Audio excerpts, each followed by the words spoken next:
Bienvenida, bienvenido a esta exploración. Hoy, nos metemos con una de las preguntas más profundas, ¿no? ¿Por qué existe el sufrimiento? Y si hay un Dios bueno, ¿por qué lo permite? Exacto.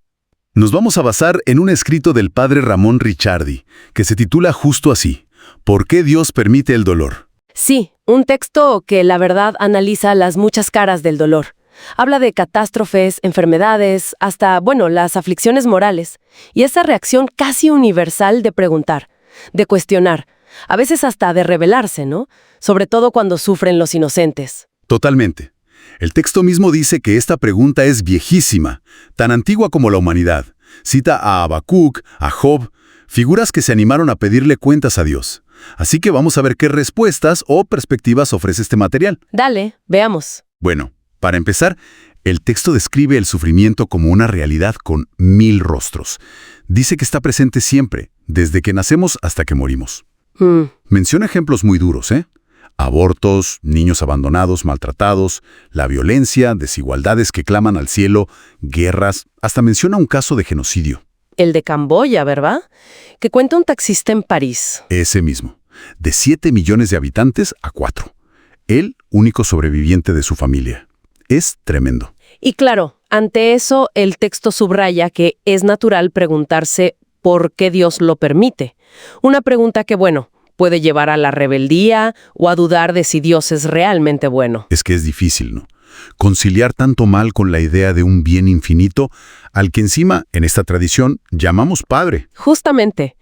Pero luego el texto presenta 3 historias de mujeres, 3 testimonios que muestran respuestas muy distintas. Sí, eso me pareció clave. Primero, está la enfermera. Al principio súper rebelde contra Dios por ver sufrir a los chicos. Comprensible. Pero decide, casi como un desafío, darle una lección a Dios cuidando a esos niños enfermos con un amor increíble. Y en ese mismo acto de amor... Descubre algo más. Exacto. Siente que ese amor no es solo suyo, que viene de Dios. Y la rebeldía, se transforma en un encuentro. Pasa del enojo a la fe. ¡Qué fuerte ese camino! Y contrasta mucho con el segundo caso, el de Jill Ireland, la actriz. Sí. Ella enfrentando un cáncer terminal, Calva, con un seno amputado, un catéter y encima el drama de su hijo drogadicto. Una situación límite. Tremendo. Y ella pasa del ¿por qué yo? Al ¿por qué yo no? Lucha así mentalmente contra la enfermedad y se para, pero se siente impotente. Y su relato, aunque es valiente, según lo presenta el texto, parece quedarse ahí, ¿no? Enfocado en el final terrenal. Dice algo como «mi perra me llorará». No parece haber esa perspectiva trascendente. Claro, esa es la lectura que hace el texto. Y luego está Amalia. Amalia, marcada por un divorcio, mucha amargura, rechazaba a la fe, el afecto, hasta con sus hijas.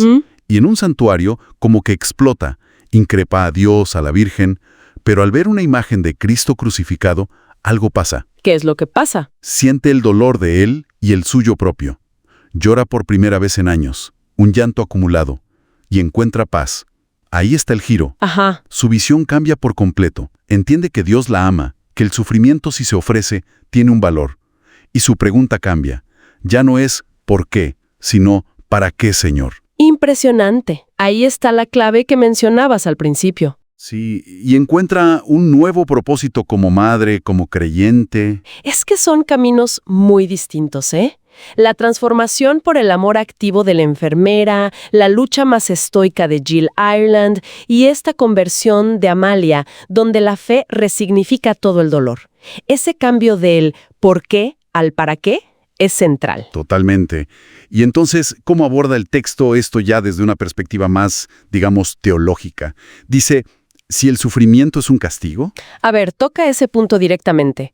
Cita a Jesús cuando le preguntan por unas tragedias, ¿no? Los galileos asesinados por Pilato, la torre de Siloé. Sí. Y Jesús dice que no eran más pecadores que otros.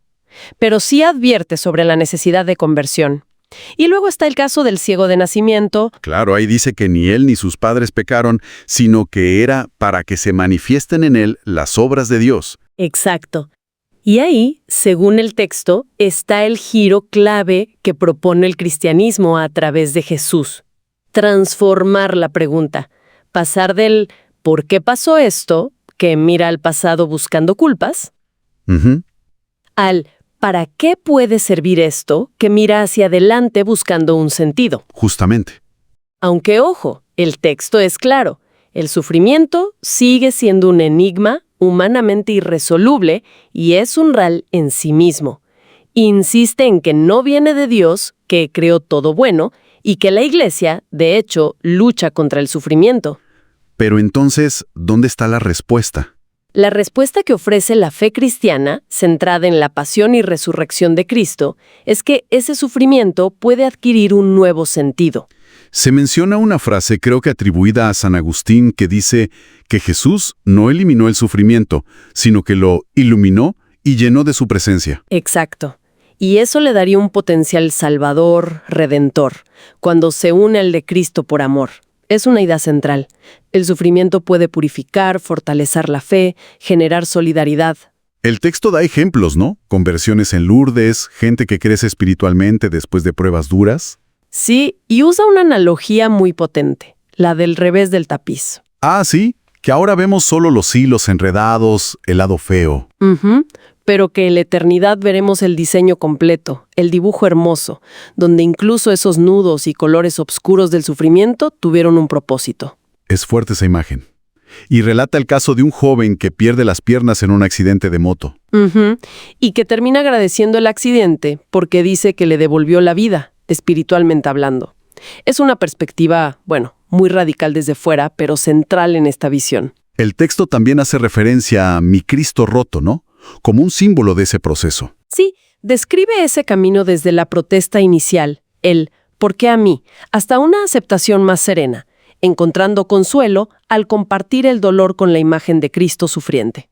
Entonces, para ir cerrando, ¿cuál sería la conclusión del texto? Pues concluye que aunque el sufrimiento es un mal, y en esta teología se lo vincula al misterio del pecado original y personal, no es una fatalidad sin sentido o insuperable. No es la última palabra. Exacto. La fe, tal como la presenta este escrito, no ofrece eliminar el dolor en esta vida, sino que propone una forma de transformarlo y da la esperanza de una vida eterna sin él, gracias a la unión con Cristo. Bueno, hemos recorrido las ideas principales de este texto sobre una pregunta que, la verdad, nos toca a todos. Vimos cómo reconoce el dolor, las distintas reacciones humanas. Y sobre todo, exploramos esa perspectiva de fe que busca cambiar el enfoque, pasar del por qué, que nos ancla en el pasado, al para qué, que nos abre a un posible sentido futuro. El núcleo parece ser esa resignificación, ¿no? Dejar de buscar solo culpas o causas y empezar a buscar un propósito, iluminado, claro, desde la óptica de esta fuente, por la figura de Cristo. Exactamente. Y quizás nos deja una reflexión final, ¿no? Más allá de las respuestas teológicas específicas de este o cualquier otro texto. ¿Cómo podría cambiar nuestra experiencia del sufrimiento si, sin negar al dolor ni la pregunta por el por qué, también nos preguntáramos más a menudo, ¿para qué? ¿Para qué propósito podría servir esto en mi crecimiento o en mi conexión con los demás? ¿O para encontrar un sentido que quizás ahora no vemos? Es una pregunta que, bueno, queda abierta para seguir pensando. Sin duda, una pregunta para llevarse.